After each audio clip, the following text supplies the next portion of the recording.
Hi అండి, అందరికీ నమస్కారం. Welcome to tasty recipes. ఎలా ఉన్నారండి? అందరూ బాగున్నారు కదా? ఈరోజు నేను రవ్వ బెల్లంతో ఒక స్వీట్ రెసిపీ చేయబోతున్నానండి. తక్కువ ఇంగ్రీడియంట్స్తో సింపుల్గా చేసేసుకోవచ్చు. టేస్ట్ కూడా చాలా బాగుంటాయి. లేట్ చేయకుండా ఎలా చేయాలో చూసేద్దాం. ఇప్పుడు స్టవ్ ఆన్ చేసి కడాయి పెట్టి నేను 1 కప్పు రవ్వకి కొలతలు చెప్తున్నాను. 1 కప్పు రవ్వకి 2 కప్పుల నీళ్లు వేసి 1/4 కప్పు బెల్లం వేసుకుంటున్నాను. ఈ 1/4 కప్పు బెల్లం అనేది మైల్డ్ స్వీట్ ఉంటుంది. కొంచెం స్వీట్ ఎక్కువ ఉండాలి అనుకుంటే 1 కప్పు బెల్లం వేసుకోవచ్చు. మీరు తీసుకున్న బెల్లంలో నలకలు ఉన్నాయి అనుకుంటే ఈ నీళ్ళను వడకట్టిన తర్వాత కొంచెం యాలకుల పొడి, 1 టీ స్పూన్ వరకు నెయ్యి వేసి నీళ్లు మరిగేటప్పుడు 1 కప్పు బొంబాయి రవ్వ వేసుకోవాలి. రవ్వని స్లోగా వేసుకుంటూ కలుపుకుంటూ ఉండాలి. అప్పుడే ఉండలు కట్టకుండా వస్తుంది. మంటని సిమ్లో పెట్టేసి ఇలా కలుపుతూ ఉన్నామంటే చాలా తొందరగా గట్టి పడిపోతుంది.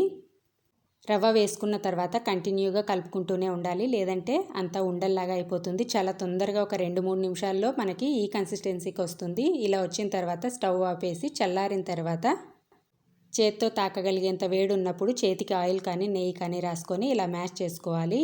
పిండిని ఎంత బాగా కలుపుకుంటే మనకి రవ్వ అంత సాఫ్ట్గా వస్తుంది. రవ్వ ముద్దని ఇలా బాగా కలుపుకున్న తర్వాత ఒక 2 టేబుల్ స్పూన్ల వరకు నేను గోధుమ పిండి వేసుకుంటున్నాను. మీకు ఆయిల్ తక్కువ పీల్చాలి అనుకుంటే బియ్యం పిండి కూడా వేసుకోవచ్చు.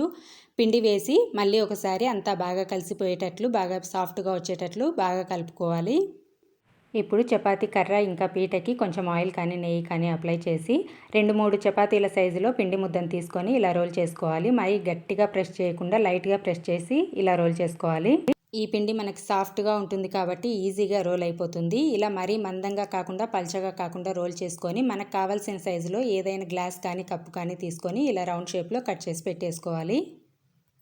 ఇప్పుడు స్టవ్ పైన కడాయిలో డీప్ ఫ్రైకి సరిపడా ఆయిల్ బాగా హీట్ చేసుకున్న తర్వాత ఈ చిట్టి పూరీలను వేసుకోవాలి. పూరీలకు వేడి చేసుకున్నట్లే మనం ఆయిల్ బాగా హీట్ అయిన తర్వాత వేసుకున్నామంటే వాటంతటా అవే పొంగుతూ వస్తాయి. ఇలా పొంగిన తర్వాత రెండో వైపు కూడా తిప్పి మాడకుండా మంచి రంగు వచ్చేంత వరకు కాల్చుకోవాలి. అన్నింటినీ ఇలా కాల్చి పెట్టేసుకున్నాము అంటే సింపుల్గా తక్కువ ఇంగ్రీడియంట్స్తో మంచి స్వీట్ రెడీ అయిపోతుంది. ఎంత బాగున్నాయో టేస్ట్, పైన కొంచెం క్రిస్పీగా లోపల సాఫ్ట్గా చాలా బాగున్నాయి. నచ్చితే తప్పకుండా ట్రై చేయండి. ట్రై చేస్తే ఎలా వచ్చాయో కామెంట్ చేసి చెప్పండి.